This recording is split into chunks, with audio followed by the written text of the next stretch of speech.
Often when choir directors are making every attempt they can to help their young singers sing with good posture, it becomes very difficult because they try to remember some of the old things they learned when they were in choir.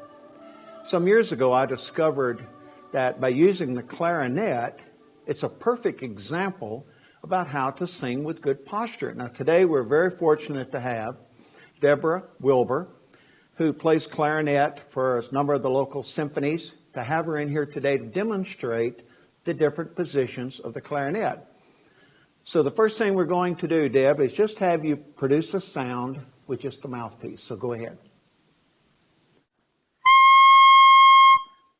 Okay, now as a director of a beginning band, I've heard that sound many, many times, and it is an absolutely very unpleasant sound. And that's what happens with a singer if all they use is from the mouth up. They get this really kind of a thin, nasally sound. It's not a very pleasant sound. But let's hear what happens when we add the barrel joint.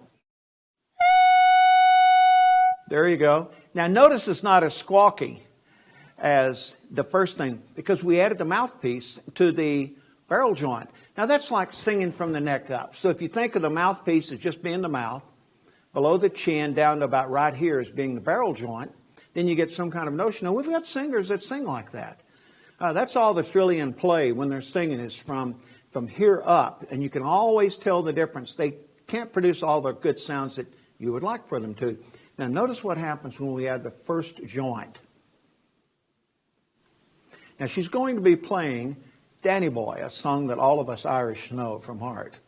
Okay, Deb.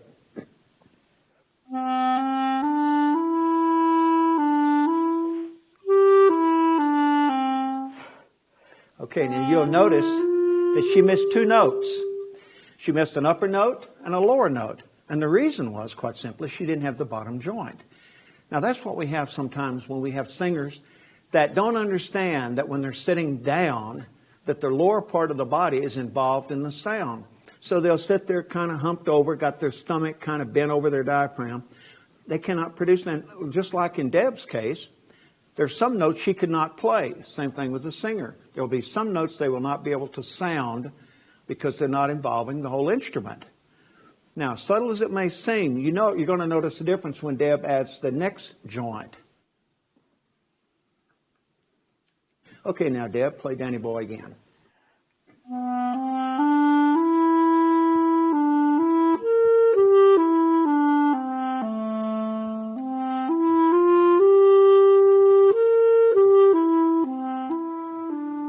Okay, now, notice she played all the notes. So you're thinking, well, if you play all the notes, then you don't really need the bell down here, the last piece. But watch about the difference that it has when you add the bell joint. Now, she can play all the notes, but there's a different sound to the clarinet. By the way, the clarinet is one of the most harmonic instruments in the entire orchestra. It can produce harmonics much different than all the other instruments can. So this is a great instrument in an orchestra. Now notice the difference.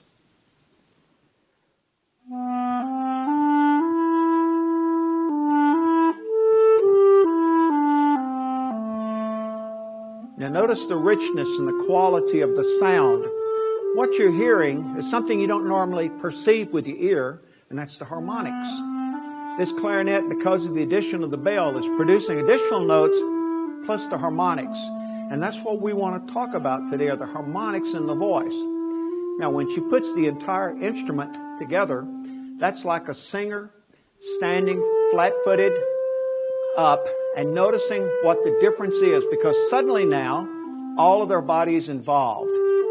With singers, we don't usually think about the body, all the body being involved. We just think about the throat and the mouth and the ears. We're not aware of the fact that the body is much like this clarinet. It's an instrument capable of producing beautiful sounds, but it requires the instrument to all be used and placed at the same time. So thank you very much, Deb. Appreciate your being here today.